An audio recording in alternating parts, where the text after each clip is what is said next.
కాబట్టి ఇంతకు ముందు లేనిది ప్రస్తుతం ఉన్నది నూతనమైనది. సంవత్సరమైన అంటే ఏదైనా అంతే నూతనమైనది చెప్పడానికి. నూతనమైనదని ఇది ఒక నూతనమైనది ఎవరని చెప్తే ఇంతకు ముందు ఉన్నది అని చెప్పడానికి వీళ్ళేందో ఇవ్వాలి నూతనమైనది అంటే.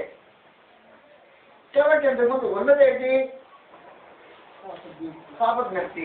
ఇప్పుడు లేనిదేంటి? పాపజ్ఞప్తి లేదు, అది నూతనమైనది. కాబట్టి ఆ నూతనమైన అనుభవంతో పాడేవారు, పాపజ్ఞప్తి లేనివారు పాడే పాట నూతన గీతము అని చెప్పారు. పాపజ్ఞప్తి లేకపోతే జీవితం అనుభవం వేరుగా ఉంటుంది. పాపాల జ్ఞాపకం వస్తే జీవితం అనుభవం వేరుగా ఉంటుంది. పాపాల జ్ఞాపకం వస్తే దాని అర్థం ఒకటే, దేవుడిని పాపాలు క్షమించలేదు అని అర్థం. మనస్సాక్షికి గుర్తుపెట్టుకోండి, మనసుకు పాపం జ్ఞాపకం వస్తే కాదు, మనస్సాక్షికి పాపం జ్ఞాపకం వస్తే దేవుడు పాపాలు క్షమించలేదు అని అర్థం.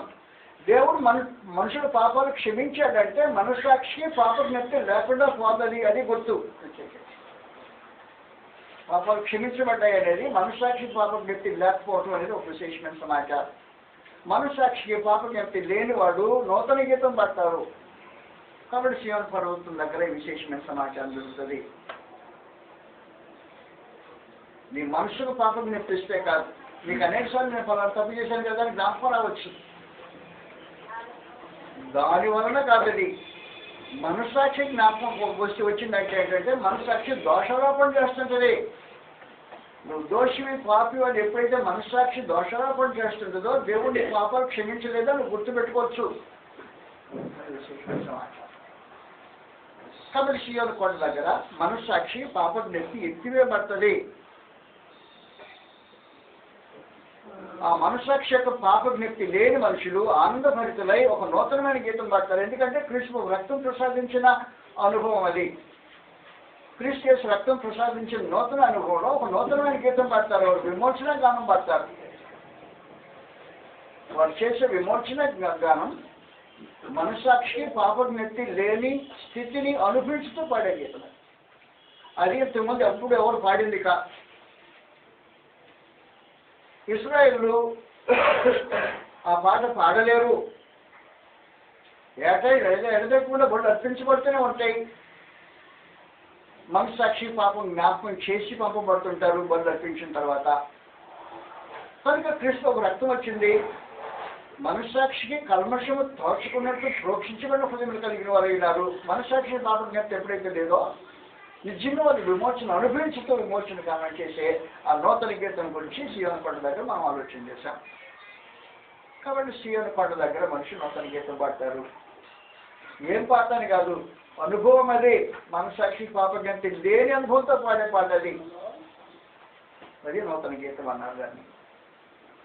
కాబట్టి సియోను కొండ దగ్గర ఇంకా జరిగే విశేషమైన వ్యక్తుల సంగతి ఏంటంటే ఆ మనుషులు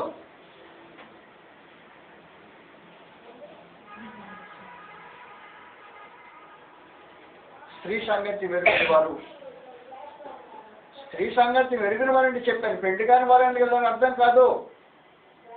వివాహబంధం సంబంధించిన సమాచారం కాదు. అక్కడ ఒక వేష ఉంది. ఆ వేష తన మద్యపు పాత్రను చేత పట్టుకొని భూరాజులకు సమస్త మనుషులకు తాగిస్తూ ఉంది. ఆ భూరాజు లోపల నుండి సమస్త మనుషులు భూరాజులు సమస్యలు తాగుతుంటే వీరు మాత్రం ప్రతిపక్ష రక్తంలో కనబడినాడు. దాంతోనే మేము అపవిత్రపరచబడమని ఒక విశేషమైన సంగతి.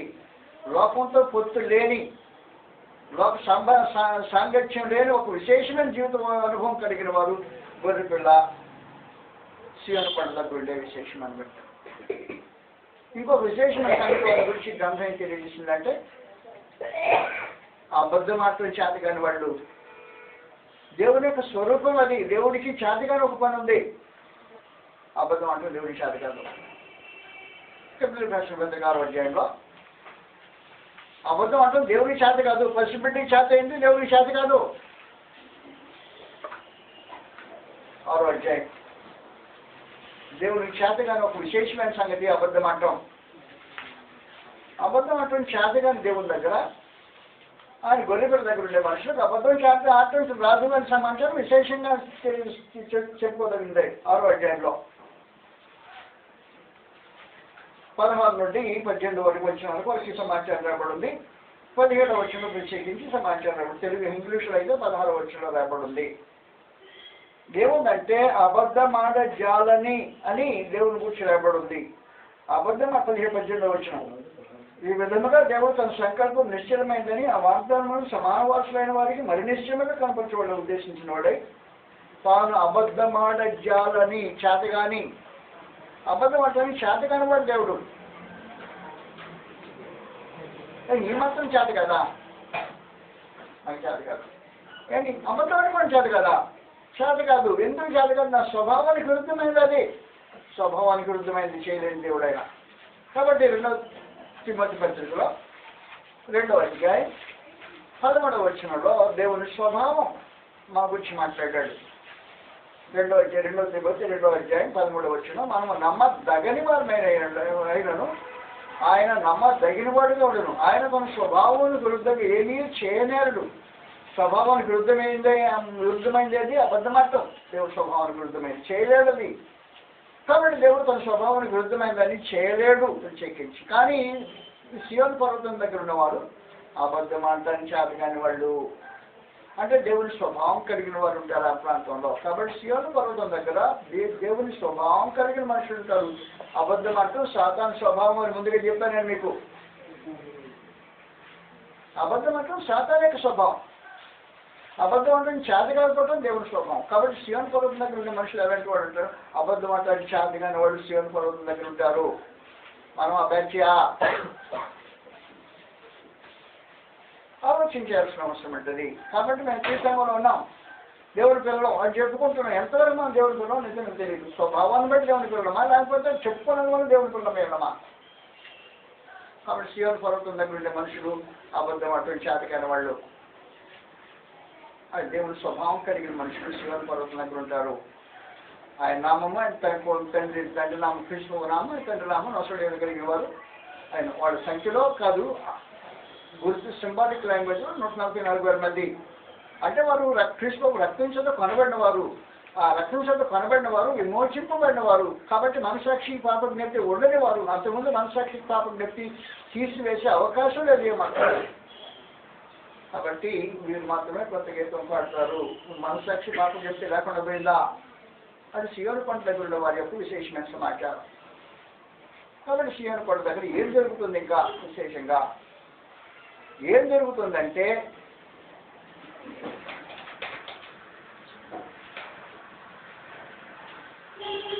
యెషయా 52వ అధ్యాయం, యెషయా గ్రంథంలో 52వ అధ్యాయంలో సియోను పర్వతం మీద జరిగే మరొక విశేషమైన సమాచారం రాయబడింది. సియోను పర్వతం, మనం సియోను కొండ దగ్గరకు వచ్చాము అని చెప్పిన తర్వాత సియోను కొండ దగ్గర వాతావరణాన్ని మనం జాగ్రత్తగా గుర్తించి నిజంగా వచ్చామా రాలేదా, రాకపోతే ఏం చేయాలా, రావాలి, రాకుండా బయట నుండి వచ్చామని చెప్పుకోవటం న్యాయం కాదు. 62వ అధ్యాయం సమాచారం రాబడింది. సియోను నీతి, ఇప్పుడు మాట్లాడుతుంది సియోను నీతిని గురించి మాట్లాడుతున్నాయి. సియోను నీతి సూర్యకాంతి వలె కనబడేవారు, దాని రక్షణ దీపం వలె వెలుగు చెడువారు. సియోను పక్షమందు నేను మౌనంగా ఉండను, యెరూషలేము పక్షమందు నేను ఊరకుండను. జనులు నీ నీతిని కనుగొనును, రాజులందరూ తన నీ మహిమను సూచెదరు. యెహోవా నీకు బహు కొత్తగా నీకు పెట్టబడను. నీవు యెహోవా చేతిలో పోషణ కిరీటముగాను, నీ దేవుని చేతిలో రాజకీయ మంత్రులుగాను ఉంటామని చెప్పేసి. కాబట్టి సియోను నీతి వాస్తవానికి క్రీస్తు సంఘం నీతి కలిగింది. ఆ నీతి దీపం వల్ల వెలుగుతుండాలి, సూర్య ప్రకాశం వల్ల ప్రకాశించుతుండాలి. సియోను నీతి దీపకాంతి వల్ల వెలుగుతుంది వారికి. దాని రక్షణ సియోను నీతి సూర్యకాంతి వల్లే కనబడేవారు, దాని రక్షణ దీపం వల్ల వెలుగుచుండేవారు. సియోను పక్షమున నేను మౌనంగా ఉండను, యెరూషలేము పక్షం నిలబడకూడను. జనములు నీతిని కనుగొను, రాజులని మహిమను సూచెదరు. యెహోవా నీకు బహు కొత్తగా నీకు పెట్టబడను. నీ దేవుని యెహోవా చేతిలో నీ భూషణ కిరీటముగాను నీ దేవుని చేతిలో రాజకీయ మగుటముగాను ఉండవు. కాబట్టి సియోను యొక్క నీతిని గురించి ప్రత్యేకించి మాట్లాడాడు. కాబట్టి సియోను వాతావరణం నీతితో కూడింది. ఈ నీతి అతిశయించే నీతి కాదు. ఈ నీతిని స్థాపించడానికి బ్రహ్మ యేసు వాహనం ఎక్కి వస్తాడు. కీర్తన 45 అధ్యాయం సమాచారం రాబడింది. నీతి వేరే నీతి. కీర్తనలు 45 అధ్యాయంలో సియోను యొక్క నీతి గర్విష్ఠులు కనపరిచే నీతి కాదు. ఈ నీతి వేషధారులు కనపరిచే నీతి కాదు. కీర్తన గ్రంథం 45 అధ్యాయంలో ప్రభువు యేసు ఈ నీతిని కనపరుస్తాడు. ఆ నీతిని గురించి ప్రత్యేకించి తెలియజేయబడింది. ఆయన రాజు 45 అధ్యాయంలో రాజుల గురించి మాట్లాడుతున్న ప్రత్యేకమైన సమాచారం ఇది. క్రీస్తు ఆయన సంఘాన్ని గురించిన లేఖన భాగం 45 అధ్యాయం. కాబట్టి క్రీస్తు సంఘాన్ని గురించిన 45 అధ్యాయంలో సమాచారం రాబడింది. రాజుల గురించి రచించిన సంగతులు మాట్లాడుతున్నాడు. 3వ వచనంలో సూర్యుడా నీ కత్తి మరణ కట్టుకోవడము, నీ తేజస్సును నీ ప్రభావం ధరించుకోవడము, సత్యమును వినయముతో కూడిన నీతిని స్థాపించుకోడు. ఈ ప్రభావం ధరించుకుని వాహనం ఎక్కి బయలుదేరము. కాబట్టి సత్యమును వినయముతో కూడిన నీతి. కాబట్టి నీతి వినయంతో కూడిన నీతి, స్వనీతిగా. సియోను యొక్క నీతి స్వనీతిగా. సియోను యొక్క నీతి ధర్మశాస్త్ర సంబంధమైన నీతిగా. ఫిలిప్పీయులకు రాసిన పత్రిక 3వ అధ్యాయంలో ఆ నీతి యొక్క విశేషాన్ని గురించి మాట్లాడుతున్నాడు. ఏమి నీతి ఇది? స్వనీతిగా, వినయంతో కూడిన నీతి. ఫిలిప్పీయులకు 3వ అధ్యాయంలో నీతిని గురించి మాట్లాడుతూ ఈ నీతి సియోను యొక్క ప్రాంగణంలో ఉండే నీతిని గురించి మాట్లాడుతున్నాడు. కాబట్టి నీతిని పొందే మనుషులు సియోను ప్రాంగణంలో ఉండే వాతావరణం గురించి ప్రత్యేకించి మాట్లాడుతున్నాడు. 7వ వచనం నుండి ఆయనను ఏవేవి లాభకరులయుడినో వాటిని క్రీస్తు నిమిత్తము నష్టంగా ఎంచుకుంటుంది. నిశ్చయముగా నా ప్రభువు యేసుక్రీస్తుని గురించిన శ్రేష్టమైన జ్ఞానం నిమిత్తమై సమస్తము నష్టం ఎంచుకుంటున్నాను. క్రీస్తుని సంపాదించుకొని ధర్మశాస్త్ర మూలమైన నా నీతి కాక క్రీస్తుల విశ్వాసము మూలమైన నీతి, అనగా విశ్వాసమును బట్టి దేవుడు అనుగురించి నీతి కలబడినాయి ఆలయంలో నిమిత్తము. కాబట్టి ఈ నీతి సూర్యకాంతి వలె ప్రకాశించుకుంటుంది. వినయంతో కూడిన నీతి అన్నమాట. ఈ నీతిని బట్టి మనిషి ఎవరో గర్వించింది, నీతి మాత్రం చెప్పుకోడు. వినయంతో కూడిన నీతి. సియోను యొక్క నీతి వినయంతో కూడిన నీతి, సూర్యకాంతి వల్ల ప్రకాశించే విశేషమైన ఈ నీతి సియోను ప్రాంతంలో కనిపిస్తుంటది. కాబట్టి నీతి కలిగిన జనమై ఉంటారు సియోను వాసులు. సియోను దగ్గరకు వచ్చారంటే నీతి కలిగిన జనమై ఉంటారు. నీతి కలిగిన వారు కాకుండా సియోను ప్రాంతం నుండి అవకాశం ఉండదు. నీతి లేని జనము ఈ జనము కాదు. ఈ జనము నీతి కలిగిన జనం. ఈ నీతి ఎలా ఉంటుంది అంటే సూర్యకాంతి వల్ల ప్రకాశించేవారు.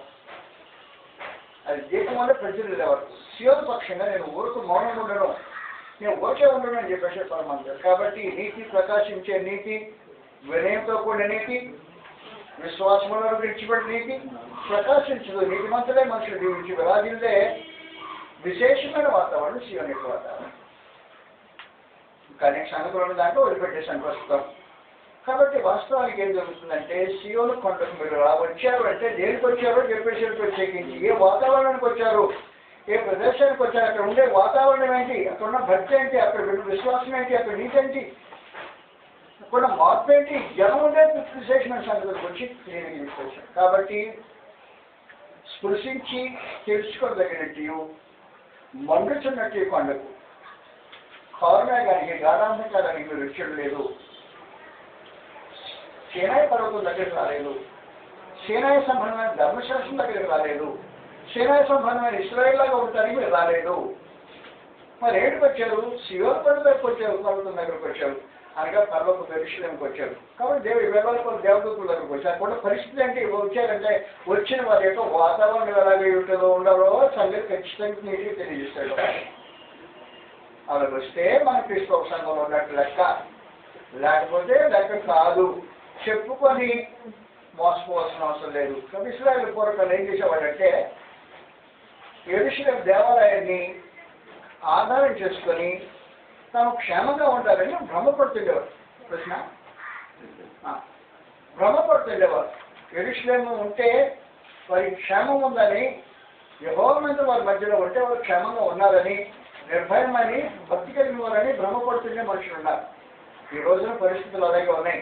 ఏమని చెప్పుకుంటారంటే ఇది యెహోవా మందిరం, ఇది యెహోవా మందిరం, ఇది యెహోవా మందిరం అని చెప్తున్నవాడు. ఇప్పుడు ఏం చెప్తున్నారు? ఇది క్రీస్తాను, ఇది క్రీస్తాను, క్రీస్తాను. వ్యత్యాసం ఏంటి? బ్రతుకులు మారకుండా క్రీస్తాం అని చెప్పుకుంటే ఎలాగూ ప్రయోజనం లేదో, అలాగే ఆ రోజున ఇది యెహోవా మందిరం, యెహోవా మందిరం అని చెప్పుకుంటే ప్రయోజనం లేకుండా ఉంటుంది అనేది గ్రంథంలో ఉన్న సమాచారం. 7వ అధ్యాయంలో మోసపోయిన ఇశ్రాయేలు యొక్క జీవిత అనుభవం నుంచి సమాచారం మాట్లాడబడుతుంది.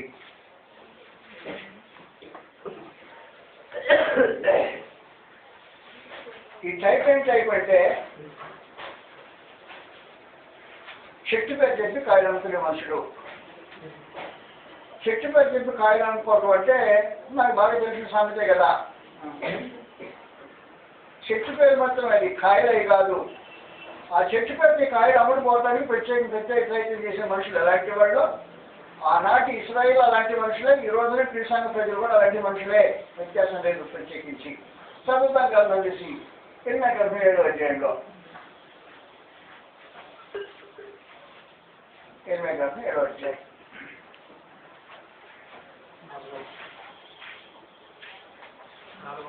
2వ వచనం నుండి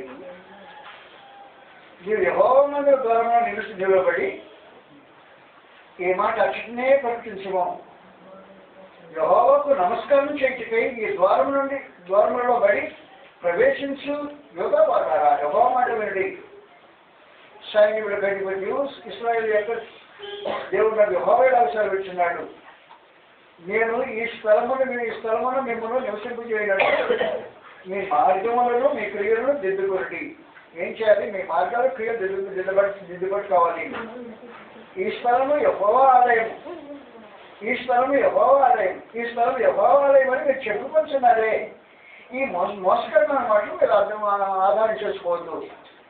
ఈ మోసకరమైన మాటలు ఆధారం చేసుకుంటే యెహోవా ఆలయం కదా, అది మోసకరంగా ఆలయంగా మోసకరంగా ఉందని ఆధారం చేసుకోవడం. మరి ఏం చెప్పుకుంటారంటే ఇది యెహోవా ఆలయం, ఇది యెహోవా ఆలయం, ఇది యెహోవా ఆలయం అంటే అర్థం ఏంటి?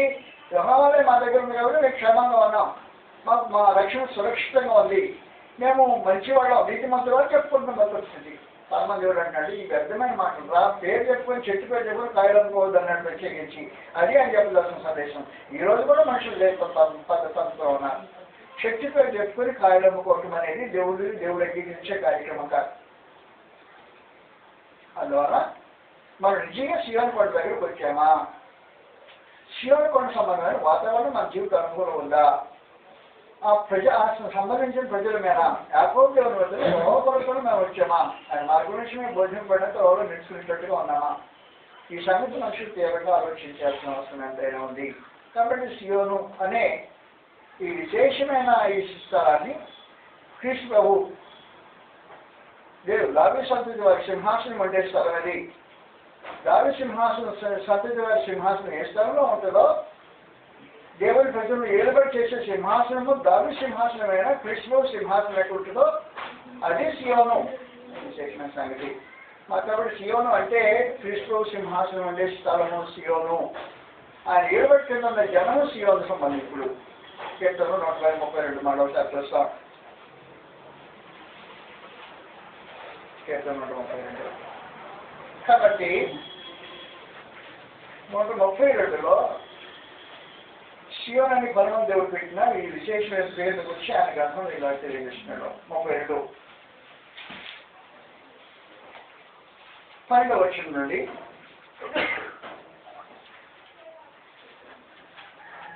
యెహోవా సత్య ప్రమాణం దావీదుతో చేసను ఆయన మాట తప్పనివాడు. ఏమని చేశాడు సత్య ప్రమాణం? 11వ వచనం నుండి నీ గర్భఫలమును నీ రాజ్యం మీద నేను నియమించును, నీ కుమారుడు నా నిబంధనను గైకొని ఎడల నేను వారికి బోధించిన శాసనంలో వారు అనుసరించిన ఎడల వారి కుమారుడు కూడా నీ సింహాసనం మీద నిత్యము కూర్చుందరని యెహోవా సత్య ప్రమాణం దావీదుతో చేసిన అని మాట్లాడుతున్నవాడు. యెహోవా సీయోనును ఏర్పరచుకొని ఉన్నాడు, తనకు నివాసస్థలంగా దాన్ని కోరుకొని ఉన్నాడు. ఇది నేను కోరుకున్న స్థలం, ఇది నిత్యము నాకు విశ్రమ స్థానంలో ఉండను, ఇక్కడ నేనే నివసించేదాను. కాబట్టి గవర్నమెంట్ దేవుడు సీయోనులో నివాసం చేస్తాడు. సీయోనులో నివసించే దేవుడు, సీయోనులో దానికి నివాస స్థలంగా కోరుకున్న దేవుడు. ఇక్కడే ఉంటాను నేను, ఇది నేను కోరుకున్న స్థలం. ఏ స్థలం కోరుకున్నాం? దావీదు సంతతి వారు నా సింహాసనం కూర్చున్న స్థలము సీయోను, నేను కోరుకున్న స్థలం. కాబట్టి దావీదు సంతానాన్ని ఎక్కడ కూర్చొని పెట్టడానికి పరమదేవుడు ఉద్దేశించాడో ఆ స్థలము సీయోనుగా ఆయన పేర్కొని దావీదు సంతతి అయిన క్రీస్తు ప్రభువును ఆ సీయోను మీద కూర్చుని పెట్టాడు. అపోస్తలుల 2వ అధ్యాయం.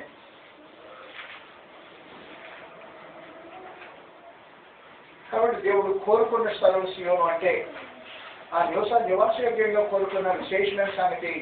దావీదు సంతతి వారు ఆ సింహాసనం కూర్చున్న స్థలంలో అది సీయోను అని పేరు పెట్టి సమాచారం మాట్లాడుతున్నాడు.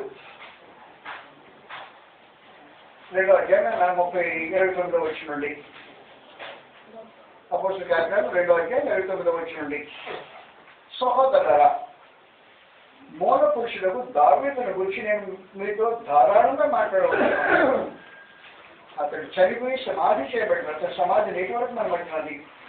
అతడు ప్రవక్త ఏ ఉండేది కనుక అతడి గర్భఫలములో నుండి అతడి సింహాసనం ఒకటి కూర్చుని పెట్టుదును అని దేవుడు తనతో ప్రమాణపూర్వకం ఒట్టి పెట్టుకున్న సంగతి అతను జరిగి క్రీస్తు పాత్రలో విలువబడలేదని ఆయన శరీరం కుళ్ళిపోలేదని విలువలుగా తెలుసుకొని ఆయన పునరుద్ధానం గురించి చెప్పాను. ఈ యేసును దేవుడు రేపాను, దీనికి మేమందరం సాక్షులు కాగా ఆయన దేవుని కుడిపార్శ్వంలోకి హెచ్చింపబడి పరిశుద్ధాత్మను గురించిన వాగ్దానం తండ్రి వల్ల పొంది మీరు చూసి దిగిపబడుచున్నాడు. దావీదు పరలోకంలోకి ఎక్కిపోలేదు. అయితే అతడు ఇట్లా నేను నీ శత్రువులని పాదముల కింద పీఠంలో చేయ వరకు నా కుడిపార్శ్వం కూర్చున్నామని ప్రభు నా ప్రభుత్వం చెప్పాను. 110వ కీర్తన మనం అందులో చేసింది అది. కాబట్టి 113వ కీర్తన చేసిన విశేషమైన సంగతి సీయోనులో క్రీస్తు ప్రభువును కూర్చుని పెట్టి అనే విశేషమైన మాట్లాడినది. కాబట్టి దేవుడు కోరుకున్న ప్రత్యేకమైన స్థలం దావీదు సింహాసనం మీద దావీదు సంతతిలో ఒకరు కూర్చుని పెట్టే ఆ కూర్చుని పెట్టిన వాగ్దానం చేసింది క్రీస్తు ప్రభువు ప్రత్యేకించి ఆ క్రీస్తు ప్రభువులో నెరవేర్చబడే కవచం నెరవేరినప్పుడు సీయోనులో అక్కడ నేను నివాసం చేస్తాను అని నేను కోరుకున్న స్థలం. అందువల్ల సీయోను అంటే దేవుడు నివసించడానికి కోరుకున్న స్థలం. దేవుడు నివసించడానికి కోరుకున్న స్థలంలో మనం నివాసం చేస్తుంటే దేవుడి ప్రజలమై ఆ సీయోనులో క్రీస్తు ప్రభువుతో పాటు ఈ వాతావరణాన్ని పంచుకోవాల్సిన అవసరం లేదు. ఈ మందిర పర్వతం ఉంది కానీ అనుకున్నాం. ఈ మందిర పర్వతం యొక్క విశేషమైన సంగతి 110వ కీర్తనలో రాయబడింది. మందిరము పర్వతము 2 క్రీస్తు ప్రభువును ఏకం చేసి దాన్ని మందిర పర్వతం అన్నాడు. ఇవి ఎలాగా ఏకమయ్యాయో ఆయన ఇలా తెలియజేస్తున్నాడు. 2 పదవులు శాశ్వతమైనవి. శాశ్వతమైన 2 పదవులు ఏంటంటే ఒక పదవి రాజు పదవి, అది పర్వతం మీద కూర్చుండే పదవి పర్వతం. రెండవది మందిరం సంబంధించే పదవి యాజకత్వం. రాజు యాజకుడు 2 పర్వతం మందిర పర్వతంలో ఉండే విశేషమైన సమాచారం అది. కాబట్టి ఆయన మందిర పర్వతానికి సంబంధించిన ఈ వాగ్దానం 110వ కీర్తన 1వ వచనం 4వ వచనం సమాచారం ఉంది. 2వ కీర్తన కీర్తన 110వ అధ్యాయం 1వ వచనం 4వ వచనంలో మందిర పర్వతాన్ని తిరిగి స్థాపించి పర్వతమని దేవుడు క్రీస్తు ప్రభువును నెరవేర్చే విశేషమైన కార్యక్రమం జరిగిస్తున్నాడు. మళ్ళీ మనం అపోస్తలుల 2వ అధ్యాయం చదివితే ఇక్కడ మళ్ళీ వస్తుంది. ప్రభు నా ప్రభువుతో సెలవిచ్చిన వారు ఏమని, నేను నీ శత్రువు నీ పాదములను పీఠంగా చేయ వరకు నాకు కుడి పార్శ్వంలో కూర్చుండుము. యెహోవా నీ పరిపాలన దండమును సీయోనులో సాగదీస్తున్నాడు. కాబట్టి సియోను నుంచి క్రీస్తు యొక్క పరిపాలన సాగుతుంది. ఆయన పరిపాలన సాగుతున్నది సియోను నుండి. ఈ పరిపాలన సియోను సాగిస్తున్నాడు. ఆయన శత్రుల మధ్య నిలబెట్టేస్తాడు. 4వ వచనంలో నీవు మెల్కీషెదెకు క్రమము చొప్పున నిరంతరము యాజకుడు అయ్యిండు. ముందుగానే యెహోవా ప్రమాణం చేసి ఉన్నాడు, ఆయన మాట తప్పనివాడు. కాబట్టి మెల్కీషెదెకు క్రమం చొప్పున అంటే మనకు తెలిసినట్టుగా మెల్కీషెదెకు రాజై యాజకత్వం చేసేవాడు. రాజై యాజకత్వం చేసేవాడు మెల్కీషెదెకు. రాజుగా ఉండి యాజకత్వం చేసే ఈ కార్యక్రమాన్ని తిరిగి క్రీస్తు ప్రభువులో పునరుద్ధరించబడింది. కాబట్టి మందిర పర్వతంలో రాజై యాజకత్వం చేసే కార్యక్రమం మెల్కీషెదెకు నుంచి వచ్చిన క్రమం చొప్పున ప్రభువైన యేసు మందిరంలో రాజ్యము రాజై యాజకత్వం చేసే మందిర పర్వతం మీద ఆ కార్యక్రమం జరిపిస్తుంటాడు. కాబట్టి ఈ మాట తప్పని పరలోక మందు దేవుడు క్రీస్తు ప్రభువును ఈ 2 శాఖలు నెరవేర్చి మెల్కీషెదెకు క్రమం చొప్పున అంటే రాజుగా ఉండి యాజకత్వం చేసి యాజకుడు వెళ్ళి యాజకత్వం చేసే ఈ విశేషమైన కార్యక్రమం మందిర పర్వతంలో ప్రభువైన యేసును కూర్చొని పెడతాడు.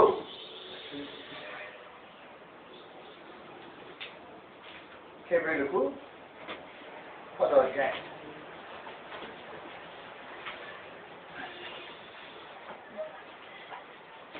క్రీస్తు ప్రభు భూమి మీద అంటే యాజకుడు ఏళ్ళు హెబ్రీయులకు 5వ అధ్యాయంలో ఆయన భూమి మీద యాజకుడు ఏళ్ళు అని క్షమించాలి. 8వ అధ్యాయం 4వ వచనం. హెబ్రీయులకు 8వ అధ్యాయం 4వ వచనంలో ధర్మశాస్త్ర ప్రకారం మార్పులు అర్పించే వారు ఉన్నారు కనుక ఈయన భూమి మీద ఉన్న ఎడల యాజకుడై ఉంటాడు. మోషే కూడా మరణించిపోయినప్పుడు కొండ మీద చూపడం మార్పు సమస్యలు చేయడం జాగ్రత్త పడము అని దేవుడు హెచ్చరిక పెట్టారు ఒక సంగతులు. కాబట్టి ప్రభువైన యేసు భూమి మీద ఉంటే యాజకుడై ఉండడు, భూమి మీద ఉంటే రాజుగా ఉండడు, భూమి మీద యాజకుడై ఉండడు. కాబట్టి భూమి మీద రాజు యాజకుడు అయిన అవకాశం అండి. మందిర పర్వతం పరలోక సంబంధమైంది. మందిర పర్వతం పరలోక సంబంధమైంది. ఈ పరలోక సంబంధమైన మందిర పర్వతంలో ప్రభువైన యేసు రాజే యాజకత్వం చేస్తుంటాడు. ఆయన మెల్కీషెదెకు క్రమం చొప్పున యాజకుడు. కాబట్టి ఆయన ఎప్పుడు రాజు అయి ఉంటాడో అప్పుడు యాజకుడు అయి ఉంటాడు, ఎప్పుడు యాజకుడు అయి ఉంటాడో అప్పుడే రాజు అయి ఉంటాడు. రాజ్యానికి ఏంటంటే వేరు చేసి అవకాశం అవ్వకూడదు. కాబట్టి అది యాజక రాజ్యం. యాజక రాజ్యం కాబట్టి మందిర పర్వతం కనుక సంఘరాజ్యం అవుతుంది, వ్యత్యాసం ఉండదు. అందువల్ల ఎప్పుడైతే ప్రభువైన యేసు మెల్కీషెదెకు క్రమం చొప్పున యాజకుడు అయి ఉన్నాడో మెల్కీషెదెకుగా రాజై అదే సమయంలో యాజకత్వం చేసే ఒక ప్రత్యేకమైన క్రమం ఇది. ఈ క్రమం చొప్పున ఆయన రాజు యాజకుడిగా ఉండాలంటే భూమి మీద ఉండడానికి వీలుండదు.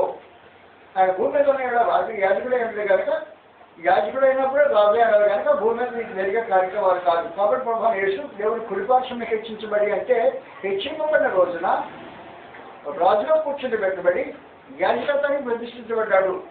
ప్రభువైన యేసు యాజకత్వానికి ప్రతిష్ఠించబడ్డాడు. కాబట్టి పరలోకంలో కూర్చున్న ప్రభువైన యేసు రాజే యాజకుడుగా ఉంటాడు. ఆయన రాజ్యము యాజక రాజ్యమై ఉంటుంది. ఆయన ప్రజలు యాజకులైన రాజులైన యాజకులై ఉంటారు. రైతున్న మనం ఆలోచించండి. మీరు ఎక్కడున్నారు? మీరు ఎక్కడున్నారు? బిల్డింగ్ లో ఉన్నాం. అసలు నిజంగా మీరు ఎక్కడున్నారు అంటే మా ప్రశ్న బాగా మీరు ఏమై ఉన్నారని చెప్పి అడిగితే బాగుంటుంది. మీరు భూనివాసులా? భూనివాసులా? మీరు భూమి మీద నివసించేవాడు భూనివాసులు అంటారు కదా మామూలుగానే. భూనివాసులు అంటే అర్థం ఏంటి? భూమి మీద నివసించేవాడు అని అర్థం. కానీ గొర్రెపిల్ల యొక్క ఈ వాతావరణంలో ఉండే మనుషుల గురించి గ్రంథాలు తెలియజేస్తుంది. ప్రకటన 13వ అధ్యాయం 8వ వచ్చిన సమాచారం రాబడింది. ప్రకటన 8వ అధ్యాయం 13వ అధ్యాయం 8వ వచ్చిన భూనివాసులు అంటే గ్రంథం ఇచ్చిన నిర్వచనం ఇది. భూనివాసులు గ్రంథం ఇచ్చే నిర్వచనం ఏమంటే 13వ అధ్యాయం 8వ వచనంలో భూనివాసులందరూ అనగా జగదుత్పత్తి మొదలుకొని వధింపబడిన గొర్రె పిల్ల అయితే జీవగ్రంథం మంది ఎవరి పేరు రాయబడ్డదో వారు భూనివాసులు అంటే. ఒకవేళ మీ పేరు గొర్రె పిల్లకి జీవగ్రంథం రాయబడిందా? సియోను వాతావరణం ఉన్న వారి పేరు గొర్రె పిల్లకి జీవగ్రంథం రాయబడున్నాయి. మీ పేరు ఎక్కడున్నాయి? గొర్రె పిల్లకి జీవగ్రంథంలో ఉన్నాయా? అనుమానమా? అనుమానం అయితే నేను చెప్పలేదు. కానీ ఉన్నవాడికి ఏం చెప్పిందంటే భూనివాసులందరూ. ఎవరు భూనివాసులు అంటే గొర్రె పిల్ల యొక్క జీవగ్రంథం ఎవరితో రాయబడలేదో వాళ్ళు భూనివాసులు అంటే. మిగిలిన వాళ్ళు ఎవరు భూనివాసులు కాదు అన్నమాట. కాబట్టి భూనివాసులు కాని వారు ఎక్కడున్నారు? గొర్రె పిల్లకి జీవగ్రంథంలో భూనివాసులు కాని వాళ్ళు ఉన్నారు. వీళ్ళేమన్నారు? వీళ్ళేమన్నారంటే తేజోవాసులు అన్నారు గ్రంథం ప్రకారం. తేజోవాసులు అంటే దేవుడు తేజోవాసి.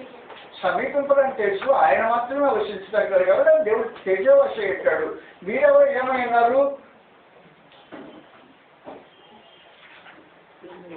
తేజోవాసులు అయినారు. కొలసీలకు 1వ అధ్యాయం 9వ వచనం సమాచారం రాబడింది. అందువల్ల భూనివాసులు కాదు, క్రైస్తవులు భూనివాసులు కాదు, తేజోవాసులు సమాచారం. అందువల్ల క్రీస్తు భూమి మీద ఉంది, ఇలాంటి భూనివాసులు కాదు అని వాస్తవం కాదు. భూమి మీద లేదు, భూమి మీద ఉన్నవాడు కాదు లెక్క ప్రకారం, దేవుడు లెక్క ప్రకారం. భూనివాసులు అంటే ఎవరంటే గొర్రె పిల్లకి జీవగ్రంథం అని పేరు రాయబడిన వాడు అందరూ భూనివాసులు. గొర్రె పిల్లకి జీవగ్రంథం పేరు రాయబడితే భూనివాసులు కాదు. మరి భూనివాసులు ఎవరు? ఏ నివాసులు? ఏ నివాసులు కొలసీలకు రాసిన పత్రిక 1వ అధ్యాయం 9 నుండి 10వ వచనం మాట్లాడబడింది. నేను స్పీడ్కి వస్తున్నానా? ఎన్నో ఇబ్బంది లేదు, బైబిల్ ఉంది కానీ చూద్దాం కావాలంటే. కొలసీలకు 1వ అధ్యాయం 9వ వచనం 10వ వచనానికి సమాచారం రాబడింది. క్రీస్తు సంఘం భూమి మీద ఉన్నది, ఇది భూమి మీద ఉంది, భూ సంబంధమైన అనేవాడు అర్థమైన మాటలు మాట్లాడుతున్నారు. అందుకంటే లేదు, భూమి మీద లేదు అంటే గర్భం వాళ్ళొకటి. ఈ భూనివాసులు కాదు వీళ్ళు. భూనివాసులాగా మీరు మసులుకుంటే నేను వేరే సమయం తేజోని సీఎం పంట దగ్గరకు రాలేదేమో కానీ సీఎం పంట దగ్గరకు వస్తే మీరు భూనివాసులు కాదు అని గర్భం తెలుసు. సత్యానికి 9వ వచనం నుండి సంగతి రాయబడింది. కొలసీలకు 1వ అధ్యాయం 9వ వచనం నుండి. అందుచేత ఈ సంగతి వినని మాట నుండి మేము మీ నిమిత్తము ప్రార్థన చేయటం అనక మీరు కొలసీ సంఘం సంపూర్ణ జ్ఞానమును ఆత్మ సంబంధమైన వివేకం గలవారును ఆయన చిత్తమును పూర్ణంగా గ్రహించిన వారిని ప్రతి సత్యంలో సఫలవచ్చు, దేవుని విషయమైన జ్ఞానం అభివృద్ధి పొందచ్చు, అన్ని విషయంలో ప్రభువును సంతోషపెట్టినట్లు ఆయన తగినట్టుగా నడుచుకునే వాళ్ళు నీవు ఆనందంతో కూడిన సంపూర్ణమైన ఓర్పున దీర్ఘశాంతిని కనుకొచ్చినట్లు ఆయన మహిమ శక్తిని బట్టి సంపూర్ణ బలంతో బలపరచబడమన్నయు. అది అసలు సంగతి. తేజోవాసులైన పరిశుద్ధులు కాబట్టి పరిశుద్ధులు తేజోవాసులు అన్నమాట. దేవుడు తేజోవాసి, పరిశుద్ధులు తేజోవాసులు కాబట్టి భూనివాసులు కాదు వీళ్ళు. కాబట్టి క్రీస్తు సంఘం భూమి మీద ఉన్నదని భ్రమపడాల్సిన అవసరం లేదు. తేజోవాసులు అయితే నీకు ఇక్కడే పని? అమెరికా వాడిని అడిగారు అనుకో, అమెరికా వాడికి వచ్చాడు, ఆయన అమెరికా వాడు ఇక్కడే పని? ఏదో పని మీద ఉన్నా, నాది దేశీయుది కాదు అంటాడు ఖచ్చితంగా. అలాగే నా దేశీయుది కాదు, ఏదో పని మీద వచ్చినాడు కానీ ఇక్కడ పొలాల పని మీదకి వచ్చినాడు కానీ నా దేశీయుది కాదు ఎలాగంటావో. క్రీస్తులో ఉన్నవారు సియోను పర్వతం దగ్గర ఉన్నవారు భూనివాసులు కాకుండా తేజవాసులు అడిగి ఉన్నారని గ్రంథం మాట్లాడుతుంది. క్రీస్తు అంటే భూమి మీద ఉన్నది కదా? కాదు, వాస్తవానికి భూమి మీద ఉన్నది కాదు. తేజవాసులు నివసించేది కేవలం తాత్కాలికంగా ఏం చేస్తున్నారంటే నివాసాని కోసం ప్రస్తుతం ఉన్నారు. యాత్రికులు పరదేశులుగా ఉన్నారు. యాత్రికులు పరదేశులు యాత్ర కోసం వచ్చేవాళ్ళు కానీ నివాసం కోసం వచ్చిన మనుషులు కాదు వీళ్ళు.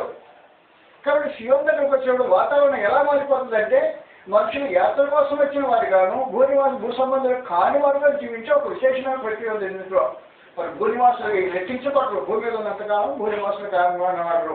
అమెరికా వాడు మన దేశంలో అంతగా మన ఇండియన్స్ అంటారా అనడానికి వెళ్ళడం. అమెరికాలో వచ్చేవాడు ఎందుకు వచ్చి ఏదో వాడు పని కోసం వచ్చేవాడు, పని కోసం వచ్చి వెళ్ళిపోతుంటారు. పని కోసం వచ్చి వెళ్ళిపోయి అమెరికన్స్ ఇండియాలో ఉన్న హిందూ దేశ వాసులు అనబడ్డ ఎలా కనబడరు ఈ తేజవాసులు గొర్రె పిల్లకి జీవగ్రంథంలో రాయబడిన వారు సియోను పర్వతం దగ్గర ఉన్నవారు భూనివాసులు కాదు, తేజవాసులు. ఇక్కడికి ఎందుకు వచ్చారు? యాత్ర కోసం వచ్చారు. యాత్రికులు పరదేశంలో దానికి విశేషమైన సంగతి. అంతేగాని ఈ భూనివాసులని మీరు లెక్కించుకోవడానికి అవసరం. సియోను పర్వతం దగ్గరకు వచ్చినప్పుడు భూనివాసులు కాదు. తేజవాసులు. తేజస్సులో దేవుడు అంటాడు, దేవుడి దగ్గర నివసించే మనుషులు వీళ్ళు తేజవాసులు. కాబట్టి సియోను పర్వతం దగ్గర మనుషులు తేజవాసులు ఉంటారు, భూనివాసులు ఉండరు. కాబట్టి భూనివాసులుగా అయినట్టుగా తేజవాసులు భూనివాసులు అయినట్టుగా ప్రవర్తించారంటే సియోను పర్వతం దగ్గర సరిగ్గా ఉండట్లేదు అన్నమాట దాని అర్థం. తేజవాసులు వేరే, తేజవాసి దేవుడు. నేను తేజవాసిని, నేను భూనివాసిని కాదు. మీరు ఎంతమంది తేజవాసులు నాకు తెలియదు, మీరు చెప్పుకోండి మీరు ఎవరో. నేను మాత్రం భూనివాసిని కాదు, నేను భూనివాసుని కాదు. సియోను పర్వతం దగ్గరకు వచ్చిన మనుషులు భూనివాసులు కాకుండా తేజవాసులై, భూనివాసులు అంటే గొర్రెపిల్లకి జీవగ్రంథంలో పేదైన వారే భూనివాసులు దేవుని లెక్క ప్రకారం. నీ లెక్క ప్రకారం భూనివాసులు అంటే ఎవరు నాకు తెలియదు. వేరే వారి లెక్క ప్రకారం భూనివాసులు అంటే ఎవరినో కట్ చేయడానికి లిస్ట్ పెడితే నేను కట్ చేసుకోవచ్చు. కానీ భూనివాసులు కాదు అన్నారు వాడిని. భూనివాసులు ఎవరు? గొర్రెపిల్లకి జీవగ్రంథం ఎవరి పేరు రాయబడలేదు వాళ్ళు భూనివాసులు అంటే. మరి నేనేమేమి గొర్రెపిల్లకి జీవగ్రంథం పేరు రాయబడితే మీరు తేజవాసులు. తేజవాసులు ఎక్కడ ఎందుకున్నాను అంటే యాత్రికులు పరదేశులకు వచ్చారని వారికి అన్నాడు అనుకోవాలి సమాచారం. కాబట్టి యాత్రికులు పరదేశులు సియోను పర్వతం దగ్గర ఉన్న మనుషులు యాత్రికులు పరదేశులు ఏంటనేది వస్తున్న సమాచారం. సియోను పర్వతం యొక్క వాతావరణం అది. అలాగనే సియోను పర్వతంలో వచ్చామంటే ఈ స్థితులన్నింటికి వచ్చామని అదని అర్థం. మీరు సియోను పండుగను జీవన దేవుని పట్టణంలో పర్లోక దర్శనానికి వచ్చారు అన్నారు. ఈ భూసంబంధ దర్శనాలకు సంబంధించిన మనుషులు కాదని తెలియదు. కాబట్టి మీరు అక్కడ లిస్ట్ వేసేసిన తర్వాత భూనివాసులుగా వేరే వస్తుంది లెక్క ప్రకారం. భూనివాసులుగా లెక్కించకుండా పరలోక వాసులుగా పరమ దేవుడు క్రీస్తవ సంఘంలో ఉన్నవాడిని లెక్కిస్తున్నాడు. కొలసీలో ఉండే స్థానిక సంఘ సభ్యుల గురించి మాట్లాడుతూ మీరు తేజవాసులు భూనివాసులు కాదు అన్నాడు ప్రత్యేకించి. భూనివాసులు కాదనడానికి గొర్రెపిల్లకి జీవగ్రంథం పేరు పెట్టే భూనివాసులు కాదని లెక్కలో పెట్టేశాడు పరలోక దేవుడు. వాళ్ళు తేజవాసులు అన్నాడు. అందువల్ల భూమి సంఘం అది కాదు. తేజవాసులు వాళ్ళు పరలోక సంబంధంగా మానసికంగా పరలోక సంబంధంగా బ్రతకడం అవకాశం అవసరం ఉంది. అది విశేషమైన సంగతి. కాబట్టి క్రీసంఘం అని చెప్పుకుంటూ అసలు ఎక్కడ ఎవరు ఏమై ఉండాలి అనే సంగతి తెలియకుండా బ్రతుకు చాలా మార్పు చెందాల్సిన అవసరం ఉంది. ఈ మార్పులన్నీ ఎప్పుడు జరుగుతాయో నిజంగా నాకు తెలియదు.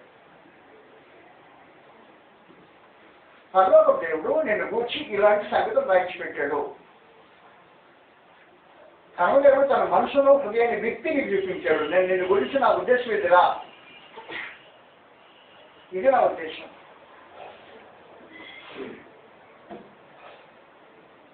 హృదయాన్ని వ్యక్తి పరమదేవుడు మనిషి ఎదురు పెట్టినంతగా ఎవడు తన హృదయాన్ని తన భార్య ఎదురు కానీ తన భార్య తన భర్త ఎదురు కానీ పెట్టుడు సుమారుగా. సొంత భార్య భర్త జీవితాన్ని పంచుకునేవాళ్ళు తమ హృదయాన్ని విప్పి తన భార్య ఎదుట భార్య భర్త ఎదుట పెట్టుండే విశేషంగా ఉండకపోవచ్చు. కానీ పరమదేవుడు ఏం చేసిందంటే తన గుండెను పగలపరిచినట్టు కోసేసి ఎదురు పెట్టేసి ఇదిగో నాకు నీ గురించిన ఆలోచన ఇగో నేను ఇక్కడికి పిలిచింది అన్నాడు. ఆయన పిలిచిన పిలుపు దగ్గరికి మనుషులు నిజంగా వస్తే ఉన్న ఏర్పాట్లకు నిజ స్వరూపం అది సియోను పర్వతం దగ్గరికి పిలిచాడు. మీరైతే ఇప్పుడైతే మీరు సియోను పర్వతం తప్పలేదు అనగా జీవన దేవుని పట్టణం పర్వత ప్రదేశానికి వచ్చారని చెప్పని ప్రత్యేకంగా చెప్పిన తర్వాత ఆ వాతావరణంలో మనుషులు జీవించడం అనేది చాలా ప్రాముఖ్యంగా అవసరమవుతుంది. చిన్న బ్రేక్ తీసుకుంటే మరోసారి కూర్చుంటాం.